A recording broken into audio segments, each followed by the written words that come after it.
تو یہ بات ہے، توبہ استغفار مل جائے تو بڑی بات ہے۔ اللہ تعالیٰ بندوں کے عیب چھپاتا ہے اور ہم اس کو ظاہر کرتے ہیں۔ میں نے عرض کیا نا کہ آپ دیکھیں کہ پاکستان میں دیکھ لیں، آج کل اس طرح کا موسم ہے کہ بھئی گورنمنٹ بھی لوگوں کے جو عیب جو ظاہر کرتا ہے نا اس کو وزارتیں دیتے ہیں اور اس کو وزیر بنا دیتے ہیں، اس کو پیسے دیتے ہیں۔ پیسے اس چیز کے ملتے ہیں کہ لوگوں کے عیب اچھالو اور تاکہ لوگوں کو خراب کرو ہے۔ یہ چیزیں ہو رہی ہیں، تو اس طرح سے ملک میں آگ نہیں لگے گی تو اور کیا ہوتا ہے؟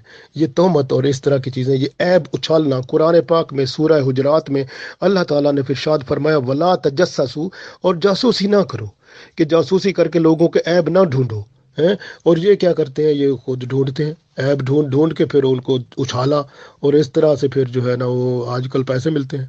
تو لوگ تو اس طرح کرتے ہیں نا، آج کل یہ سب شیطانی کام ایسے آ گئے ہیں کہ شیطانی کاموں میں پیسہ آ گیا ہے۔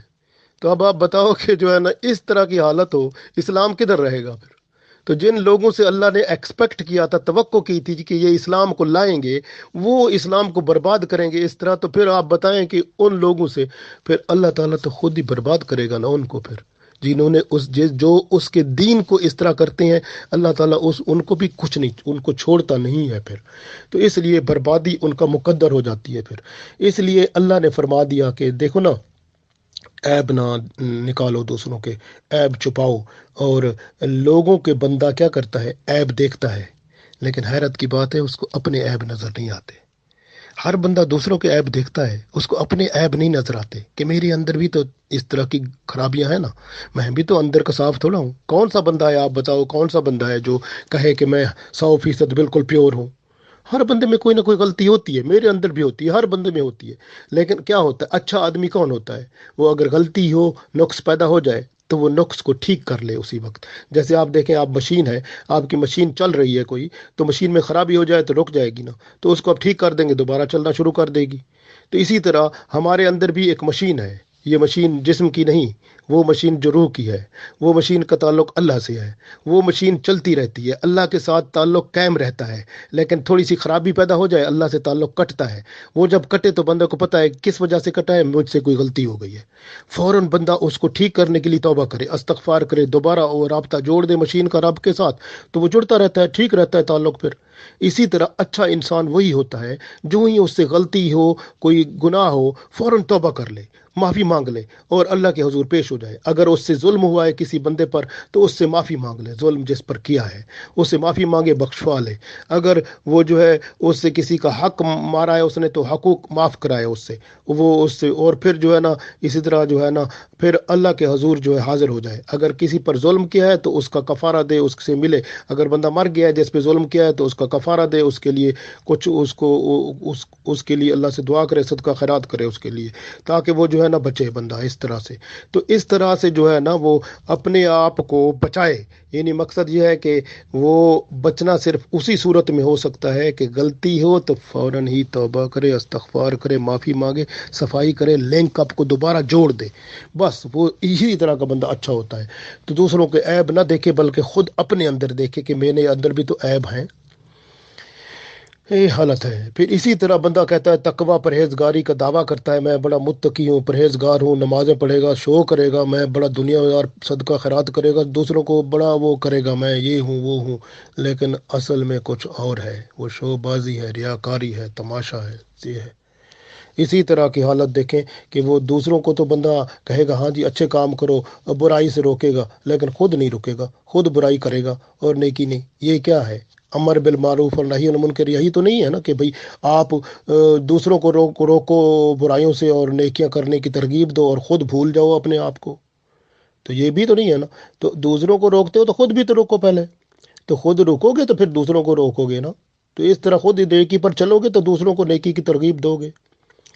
حضرت ابو ہریرہ رضی اللہ تعالیٰ عنہ ارشاد فرماتے ہیں کہ رسول اللہ صلی اللہ علیہ وسلم نے فرمایا کہ ہمارا مالک و مولا جو رب تعالیٰ ہے، وہ ہر رات کے آخری حصے میں آسمان دنیا پر نزول فرماتا ہے، اور پھر اللہ فرماتا ہے ہائے کوئی دعا مانگنے والا، اس کی دعا قبول کروں، ہائے کوئی مجھ سے سوال کرنے والا، میں اس کو عطا کروں، ہائے کوئی بخشش مانگنے والا تو اس کو میں بخش دوں۔ تو یہ اللہ تعالیٰ صدا دیتا ہے صبح کے وقت، صبح صادق تک یہ آواز آتی ہے. جب ہم کہتے ہیں نا تہجد کا وقت ہوتا ہے، پچھلا پہر ہوتا ہے، یہ اس وقت کی بات ہے. صحیح بخاری میں یہ حدیث موجود ہے، ابو ہریرہ رضی اللہ تعالیٰ عنہ اس کے راوی ہیں. تو گویا بندہ اس وقت دعا کرے تو اس وقت کی دعا اللہ کے حضور قبول ہوتی ہے. اسی طرح سے آپ دیکھیں کہ قرآن پاک سورہ انفال میں 24 نمبر آیت میں اللہ تعالیٰ ارشاد فرماتا ہے وَاعْلَمُوا أَنَّ اللَّهَ يَحُولُ بَيْنَ الْمَرْءِ وَقَلْبِهِ، اور جان لو کہ اللہ انسان اور اس کے دل کے درمیان حائل ہو جاتا ہے. یعنی جب بندہ اللہ کو یاد کرتا ہے تو انسان کا جو دل ہوتا ہے نا، اور اس کا دل جو وہاں اللہ کا گھر بن جاتا ہے، اللہ کی رحمت وہاں بے بہا ہوتی ہے، تو پھر شیطان کا وہاں داخلہ ہو ہی نہیں سکتا. تو اس لیے جو ہے نا یہ بہت بڑی شان ہے. اور دعا جو ہے نا یہ ہے، اس کو چھوٹا نہ سمجھیں. ترمذی شریف میں رسول اللہ صلی اللہ علیہ وسلم نے جو فرمایا نا، انس بن مالک رضی اللہ تعالیٰ عنہ نے روایت کیا کہ آپ صلی اللہ علیہ وسلم نے فرمایا دعا عبادت کا مغز ہے، ایکسٹریکٹ ہے.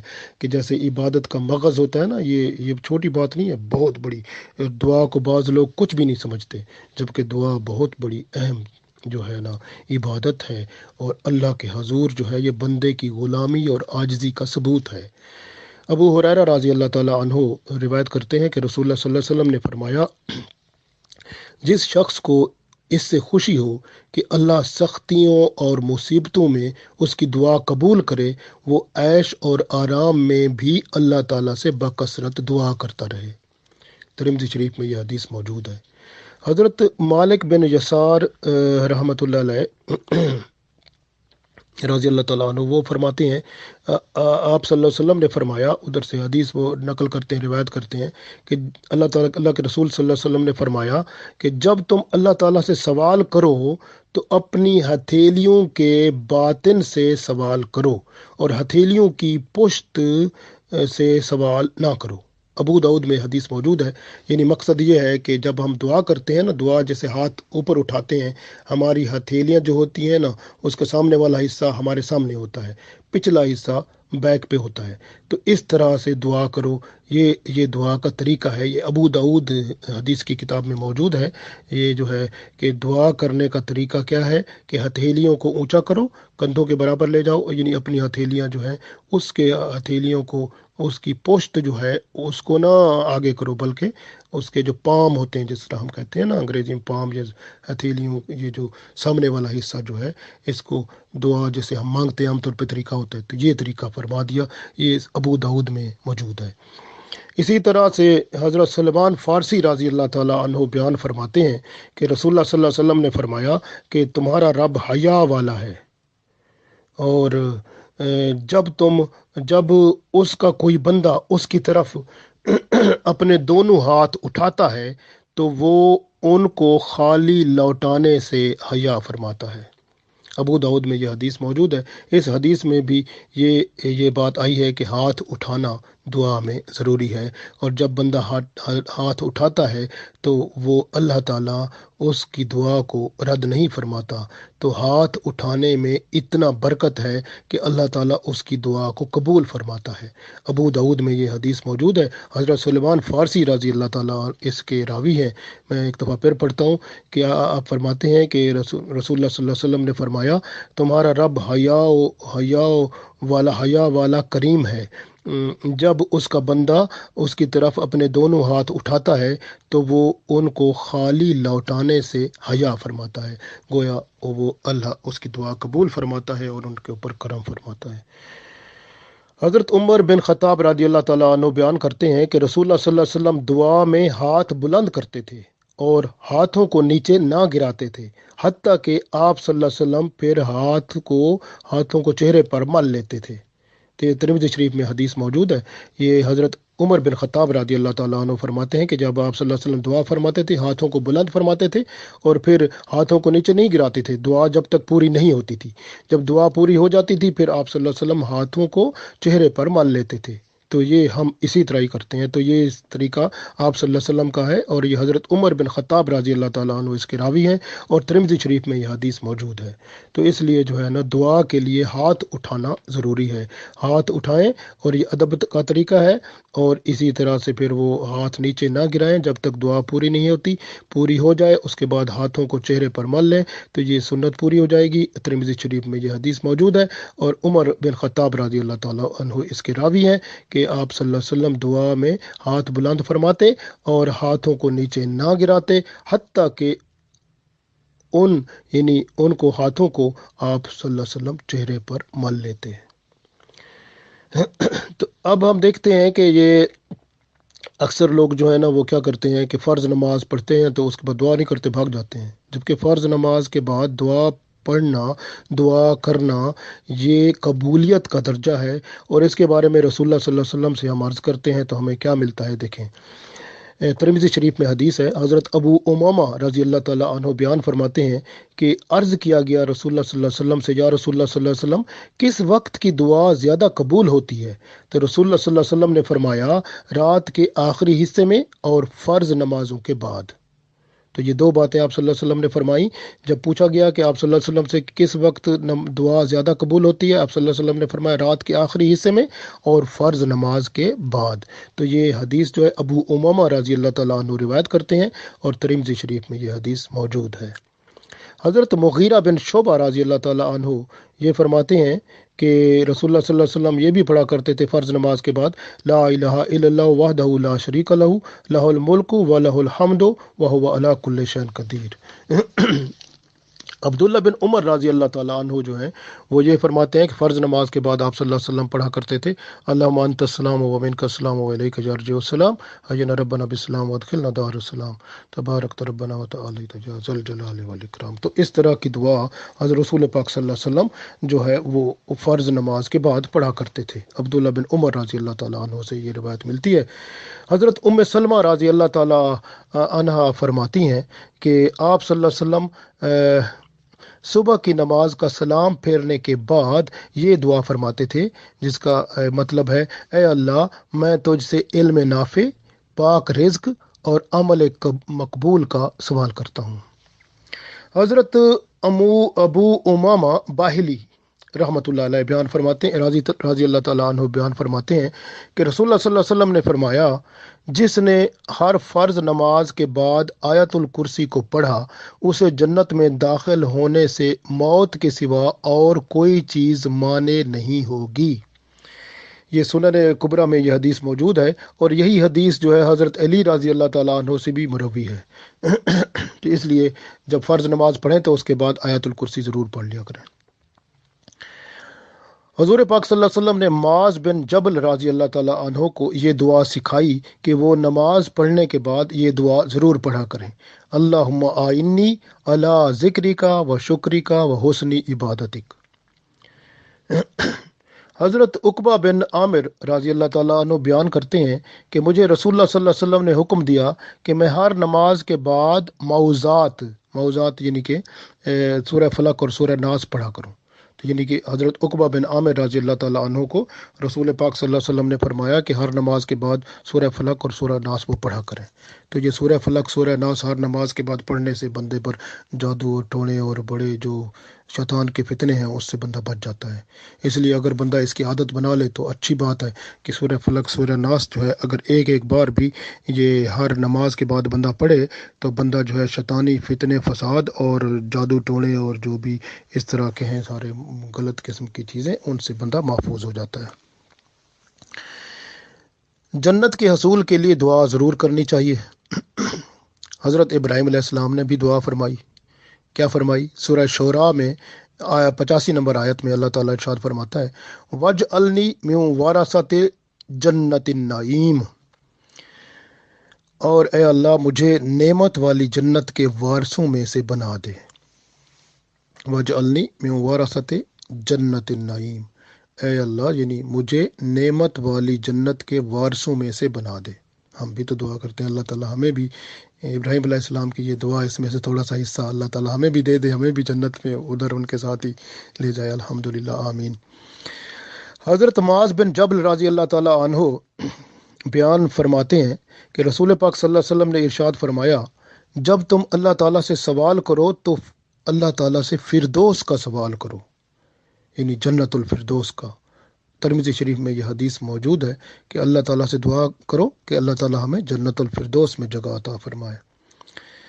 حضرت انس بن مالک رضی اللہ تعالیٰ عنہ فرماتے ہیں کہ رسول پاک صلی اللہ علیہ وسلم نے فرمایا، جس نے 3 مرتبہ اللہ تعالیٰ سے جنت کا سوال کیا تو جنت کہتی ہے اے اللہ اسے جنت میں داخل کر دے، اور جس نے 3 بار جہنم سے پناہ طلب کی، جہنم کہتی ہے اے اللہ اسے جہنم سے اپنی پناہ میں رکھ۔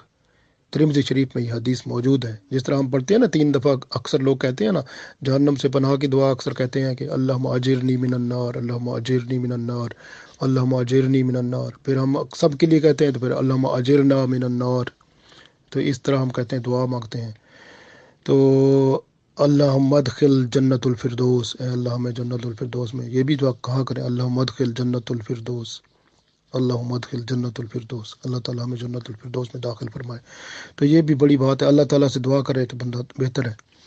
دعا کی بڑی شان ہے، دعا سنت انبیاء ہے، غلامی اور بندگی کو ظاہر کرنے کی، عاجزی بیان کرنے کی، ظاہر کرنے کی ایک بہترین مثال ہے، اطاعت و فرما برداری کی نشانی ہے، اللہ کو حقیقی مالک اور خالق تسلیم کرنے کا دعا ایک ثبوت ہے، اپنی محتاجی اور رب کی بے نیازی میں استقامت کا ایک سبق ہے، رب تعالیٰ کی پسندیدہ یہ چیز ہے کیونکہ اس سے بندے کی غلامی اور رب کی ربوبیت ظاہر ہوتی ہے، مصیبتوں اور مسائل کا حل ہے، دعا جو ہے اس سے رب کی رحمتیں اور برکتیں سمیٹنے کا ذریعہ ہوتا ہے۔ تو اسی طرح گناہوں کی گندگی سے بندہ پاک ہوتا ہے، گویا گناہوں کی گندگی سے پاک ہونے کا سامان بھی دعا میں موجود ہے، اور دعا ایک ایسی نعمت ہے جو اللہ تعالیٰ نے ہمیں عطا فرما کے اور ہم پر بہت احسان کیا ہے۔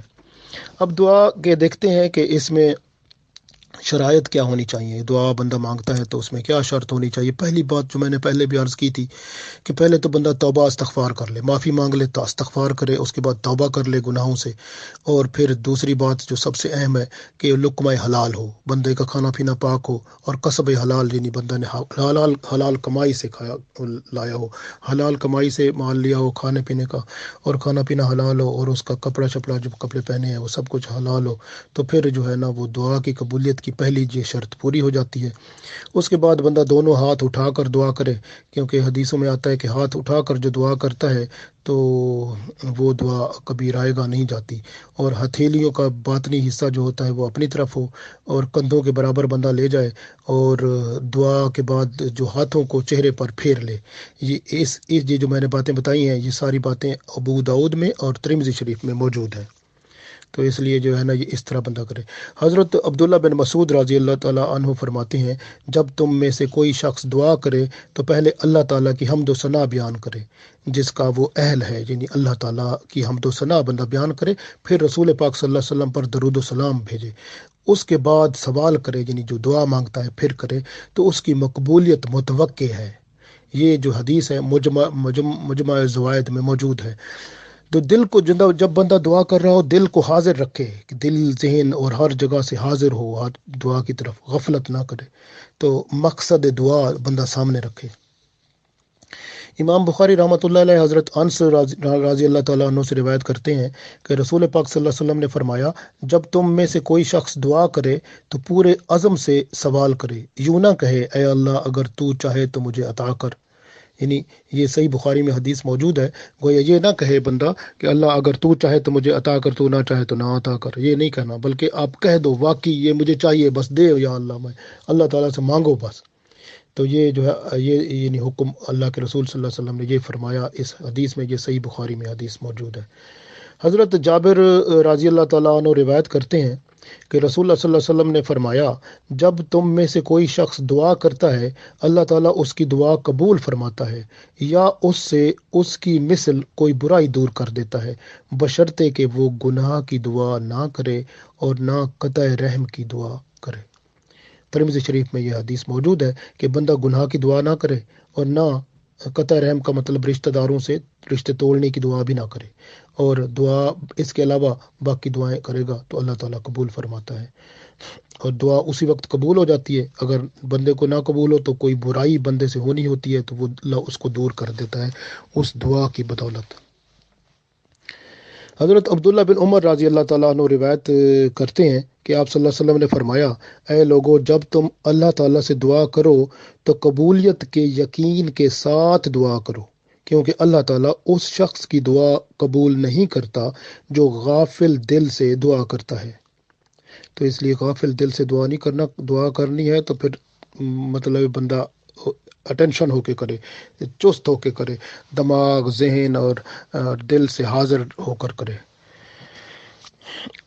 اب ہم دیکھتے ہیں کہ کون سا وقت ہوتا ہے جب دعا قبول ہوتی ہے۔ تھوڑی سی اس کے بارے میں دیکھیں کہ جو رسول پاک صلی اللہ علیہ وسلم سے بات ملتی ہے وہ یہ ہے کہ بھئی بندہ رات کے آخری حصے میں دعا کرے، یہ سب سے اہم بات ہے۔ پھر یوم عرفہ جو ہوتا ہے اس میں بھی دعا قبول ہوتی ہے، فرض نمازوں کے بعد دعا قبول ہوتی ہے، قبولیت کے جو ایام ہیں یعنی کہ جیسے حج کے جو 10 دن ہوتے ہیں ان میں بھی، اور رمضان میں بھی دعائیں قبول ہونے کے چانسز ہیں اس میں بھی، اور جمعہ کا دن بھی قبولیت کا دن ہے۔ تو اسی طرح سے جب کوئی ختم قرآن ہوتا ہے اس وقت بھی قبولیت کا وقت ہے، اور اذان کے بعد بھی دعا کریں تو وہ بھی قبولیت کی دعا ہو سکتی ہے، اور اسی طرح شب قدر میں دعا قبولیت کی گھڑی ہے، اور اسی طرح بارش آ رہی ہو تو اس وقت دعا کی جائے وہ بھی قبولیت والی شرف رکھتی ہے۔ اذان اور اقامت کے درمیان جو وقت ہے اس میں دعا کی جائے تو وہ بھی ایک قبولیت کا شرف رکھتی ہے۔ سجدہ میں جا کر دعا کی جائے تو وہ بھی قبولیت کا شرف رکھتی ہے۔ اسی طرح سے قبلہ کی طرف منہ کر کے دعا کی جائے تو وہ بھی شرف قبولیت رکھتی ہے۔ اسی طرح سے ہم قرآن پاک میں دیکھتے ہیں سورۃ الانبیاء میں آیت نمبر 90 میں اللہ تعالیٰ ارشاد فرماتا ہے، یدعوننا رغبا و رہبا، یعنی رغبت اور خوف سے دعا کرو۔ جب بندہ دعا کرے تو رغبت ہو اللہ تعالیٰ کی طرف، راغب ہو، پورا جستجو، پورا ذہن ادھر ہو اللہ کی طرف، اور بندہ اللہ کا خوف دل میں رکھتا ہو تب دعا کرے، تو یہ خوف ہے الہی سے، اور دعا کرے تو اللہ تعالیٰ قبول فرماتا ہے۔ اسی طرح سے گڑ گڑا کر اور خشوع خضوع کے ساتھ بندہ دعا کرے، جیسے قرآن پاک سورہ اعراف کی آیت نمبر 55 میں اللہ تعالیٰ ارشاد فرماتا ہے، ادعوا ربکم تضرعا و خفیہ۔ تو اس میں اللہ فرماتا ہے کہ اے اپنے رب سے دعا کرو گڑ گڑا کر اور چپکے چپکے، یعنی چپکے چپکے گڑ گڑا کر دعا کرو۔ تو اس طرح توجہ کے ساتھ اللہ کے ساتھ گڑ گڑا کر چپکے چپکے دعا کرو۔ یہ دعا کرنے کے طریقے اللہ نے قرآن میں بتائے ہوئے ہیں۔ آپ دیکھیں بعض بندے ہیں نا کہتے ہیں دعائیں اتنا عرصہ ہو گیا قبول ہی نہیں ہو رہی۔ رسول اللہ صلی اللہ علیہ وسلم کے بارے میں حضرت ابراہیم علیہ السلام نے دعا کی تھی۔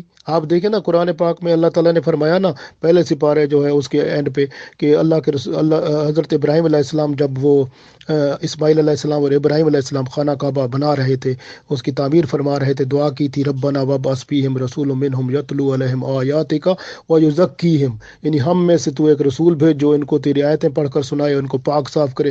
دعا کی تھی نا یہ، تو یہ دعا جو تھی حضرت ابراہیم علیہ السلام اور اسماعیل علیہ السلام نے جب کی تھی، یہ دعا قبول کب ہوئی؟ 3000 سال بعد تقریباً، یعنی تقریباً 3000 سال بعد جا کر قبول ہوئی، اور رسول اللہ صلی اللہ علیہ وسلم ہمارے پاس تشریف لائے، اور وہ جو ہے آپ صلی اللہ علیہ وسلم کی دعا، اس لیے آپ صلی اللہ علیہ وسلم فرماتے تھے کہ میں ابراہیم اپنے دادا ابراہیم علیہ السلام کی دعا ہوں۔ تو دیکھیں نا اتنا اگر، تو اس لیے ہم دعا کرتے ہیں اور ہم کہتے ہیں ہماری دعا ابھی قبول ہو جائے، تو ابھی بھی حضرت ابراہیم علیہ السلام کی دعا قبول ہوتے ہوئے 3000 سال لگ گئے، اور ہم جو ہے ہم کہیں ابھی دعا کریں ابھی قبول ہو جائے، تو یہ وقت لگتا ہے۔ تو یہ اللہ تعالیٰ جانتا ہے کب دعائیں قبول ہوتی ہیں، اور بعض جو ہے نا بعض لوگوں کی دعائیں جو ہوتی ہیں نا وہ ادھر قبول نہیں ہوتی، اللہ تعالیٰ آخرت کے لیے رکھ دیتا ہے۔ تو وہاں پر جب وہ میزان میں ترازو میں دیکھیں گے نا وہ دعاؤں کا اثر ترازو میں، وہ کہیں گے یا اللہ ہماری تو ساری دعائیں قبول نہ ہوتی نا ادھر کے لیے ہو جاتی، تو یہ زیادہ بہتر تھا۔